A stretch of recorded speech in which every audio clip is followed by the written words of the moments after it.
Hello and welcome to the Bite Stuff. My name is Charlie and today we're taking a little look at this PSP 1000 and it's got a broken UMD drive. It's not reading the discs. When you look here on the screen you can sort of see that nothing's showing up. So I've tested the drive and it all looks like it's actually working okay, which is a bit odd. So I've got a replacement and what I'm actually going to do is just swap it out for a new drive and see if that fixes it. So the first thing I'm going to do is just take out the battery, and now I just need to take out these screws and just remember where they came from because these ones are actually different lengths. The silver one's quite a bit shorter than the long black one.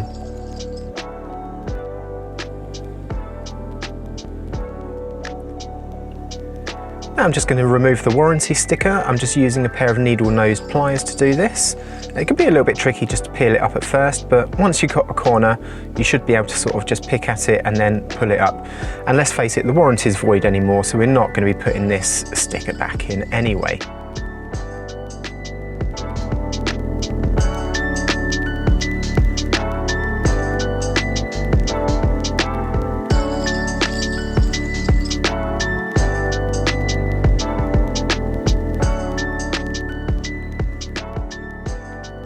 Underneath you'll reveal another 2 screws, so we're just going to take these out as well. I just use a little magnetic tray to store my screws in, just to keep them nice and safe, and helps me keep them in the right order. And I just essentially fit them back in reverse as I go. Wasn't actually sure if I needed to remove these screws, but I took them out anyway. But I did actually need a slightly longer screw bit than my previous one, just using a regular Phillips head. Maybe you could let me know in the comments if I actually did need to remove these screws.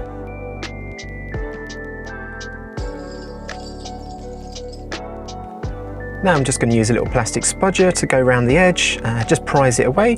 Sometimes there's a little bit of glue or sticky stuff just to hold it in place, so just sort of loosen it off, take care, take your time, and it should just pop off like this. Now we can just sort of pop off this bottom button rail. It should just click off. I'm using the plastic spudger again.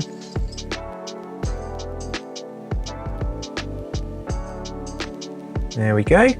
And now I'm just going to release the ribbon cable here. So I'm just going to click up the little clip and there we go. We can pull that out. Now it's time to just actually release the screen. They can be quite tight in here, so just take your time and care, especially if you want to reuse the screen for another project. I'm actually going to replace this one with an IPS screen as a little bit of a bonus to this video, so just keep watching so you don't miss out on that. There we go, nice and easy. We just flip that over and it sort of reveals these other ribbon cables that we need to release. Let's just clip up this clip and just release this ribbon cable as well. There we go. Yep. Now we can just take that to one side and, like I said, either keep it for another project or if yours is broken, just get rid of it. Now there's just another 2 screws we need to release at the bottom here. Again, one of them is a different size to the other, so just keep tabs on where they come from. Now it's time to release the back plate from the UMD drive. This can actually be a little bit fiddly, so again I'm using a little screwdriver here just to try and prise the clips out from the cover. Just be careful trying not to break anything. Once you've released those clips you can sort of pull it away, and then you're going to need to release the clips at the bottom as well. I tried a plastic spudger here, but it didn't really work very well, so again I had to get a little metal screwdriver and prise it out. But like I said, just be really careful because these clips are really easy to snap.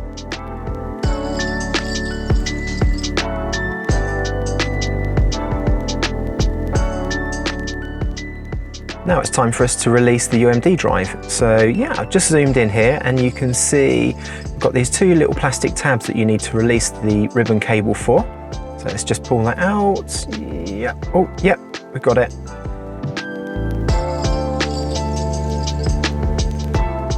And then we've just got these 4 screws that we need to whiz out. So let's get those out as well.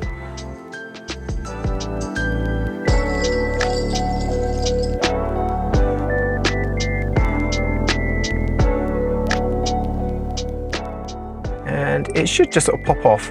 And you've got these 4 little rubber grommets that sit around the screw holes, so you just want to make sure that you keep hold of those, because I forgot to release this little ribbon cable down here, so hopefully you won't make the same mistake. But there we go, the drive has just come out nice and easy. There's these just 2 little rubber grommets I was just talking about, so let's just take those off. Sometimes they get stuck on the screw threads, and sometimes they'll sort of stay on the drive itself. So yeah, I'm just going to take these out now, put them to one side, and then I'm going to move them over to the new drive.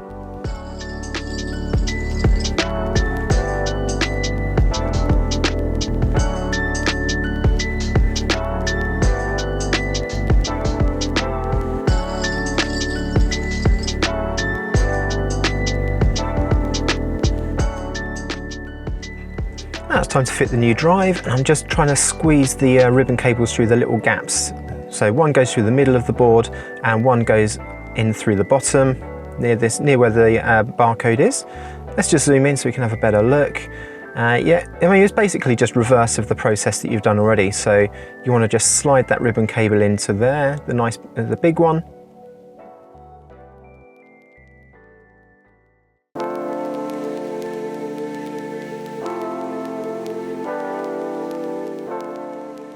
And now we can put this smaller one in. This one can be a little bit fiddly.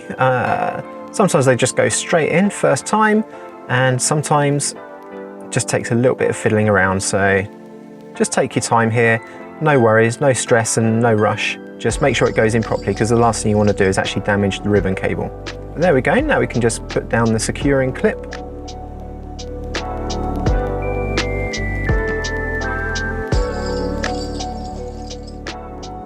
That's it. Now we can just add the screws to hold it in place.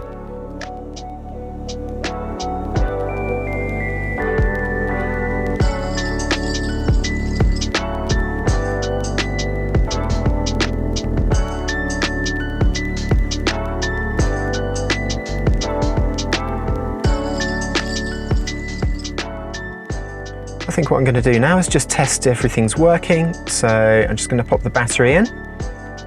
Turn it on, and let's just check the UMD drive is working. Yep, so the spindle is spinning and the laser's lighting up, so that's all good news. But to be fair, it was doing that before, but still not reading discs. But anyway, let's get the screws back in before we start looking at the screen.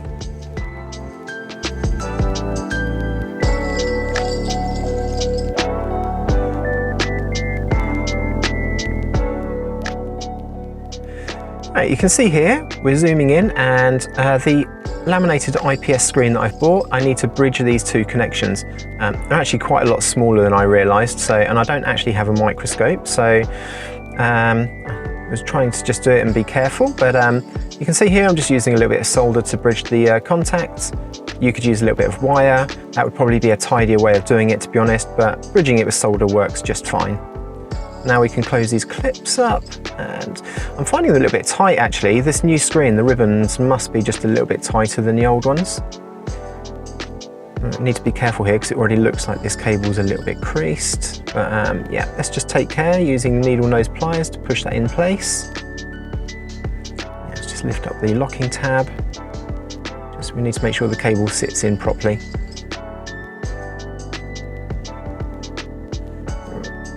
It's getting a bit fiddly. Oh, there we go. Yeah, we've got that in place. Let's close that off. Okay, so yeah, the ribbon cables are definitely thicker because the locking tab's not going down, but it's not going anywhere, so I'm not too worried about that. Yeah, now we can just put the screen in, and you can see my kit came with some spacing foam. Weirdly, it said not to stick it to the screen, so I haven't. I guess that's in case you need to replace any parts in the future. But there we go. That seems to be sitting quite nicely, although it is a tad looser than the old screen. So now I'm going to just put the button rail back in place. And I probably should have attached this first. So there we go. I've got that in place, and I'm just going to push down the locking tab. You can't really see it because the ribbon's in the way, but that is what I'm doing. So the IPS kit I bought actually came with a replacement top shell. So I'm just going to remove all the grommets and everything from the old shell. Oh man, look at that finger cheese. That's really not good. Yeah, anyway, let's take off the thumbstick, release these two screws. Oh yeah, and I forgot to remove the actual thumbstick, so it can be a bit stiff, but it should just pop off. And now we can remove the bottom rail buttons. So just use a pair of tweezers. That should come up quite easily. Just take care not to snap it or break it. And there we go. There's all our rubbers and buttons that need a good old clean to get that finger cheese off. Maybe if you're still watching in the comments, you could write, "I love cheese." Okay, so let's just speed through some of this cleaning and I'll come back to you in a minute with the next steps in the process.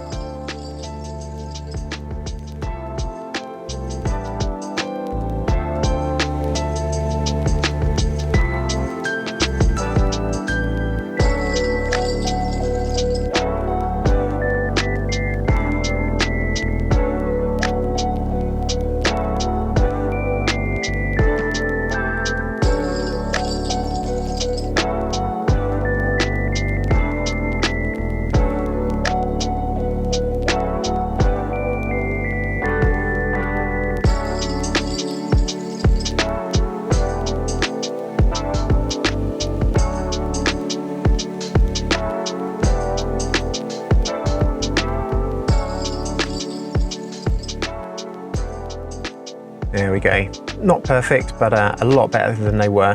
I just cleaned them up using IPA, by the way. Isopropyl alcohol, not to be confused with a nice tasty IPA beer. Now we need to pop the D-pad back in, and you can use that little noggin to help you line everything up. There you go, it just slips into the little hole there. And then we can put the rubber grommet back on. Our nice clean rubber grommet.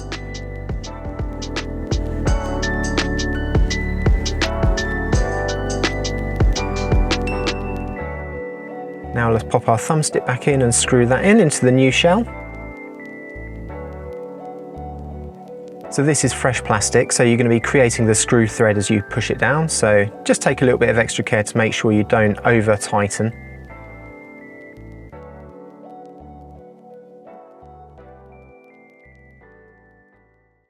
Now we can push our thumbstick back on, give it a little test. Yep, all seems to be working fine. And now, yeah, let's put our bottom rail buttons back on. So just line those up carefully, give it a little push down and reattach the tape.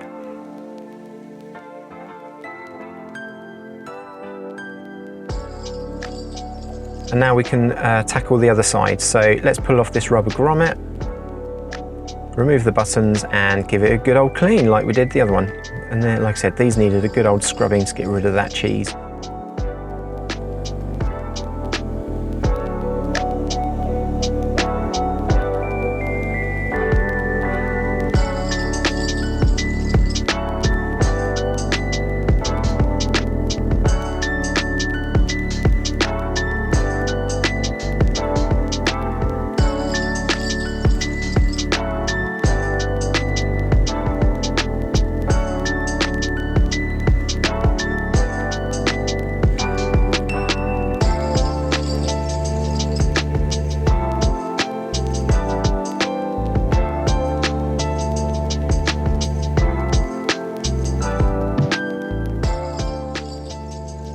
Now they're all clean, we can just pop the buttons back in and just make sure they go in the right way.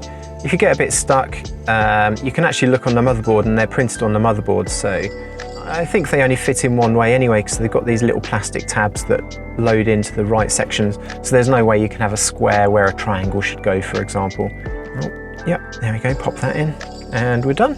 So now let's pop on our shoulder buttons. Yep. There we go. Just be careful, these aren't really held in by anything, so they're quite easy to just fall out. And now we can just pop on the new shell.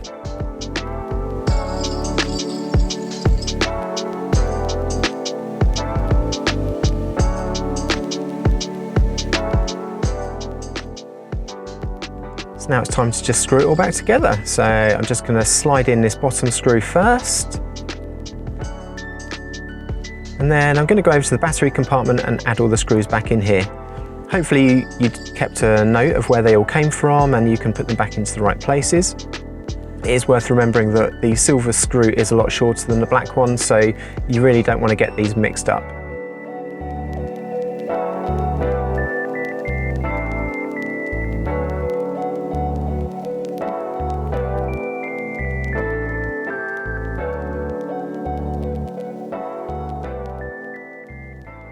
Now we can put in these other two screws, the ones I have no idea if I was actually necessary to take out.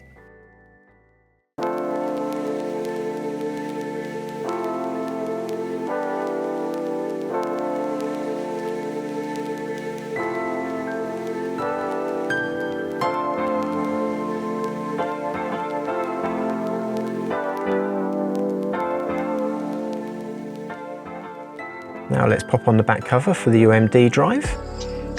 It can be quite tricky, so you want to take your time here. You want to be really careful not to break any of those little clips that hold it in place.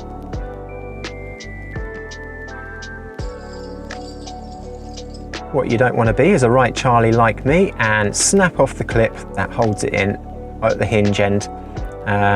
Really annoyed at myself for breaking the back panel, especially as it was original for the project.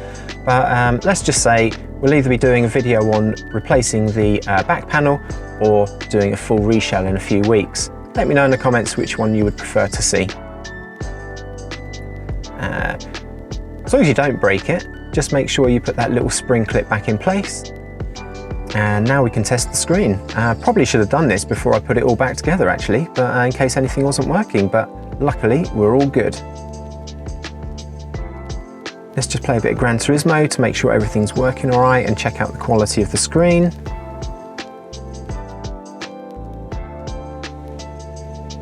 I mean, compared to the stock screen, this one's really bright and crisp and clear. Really good picture actually. And it was only about £25 from AliExpress. I'll pop a link into the description so you can see the one that I bought. It actually came with the front panel, so because we don't need to have the glass in front of the screen, so that was quite nice as well. Though I'm not sold on this matte black look, so I'm definitely erring towards doing a bit of a reshell in the future. I wonder what colour I should do. I actually like the smoky black, so probably I'm going to go with that.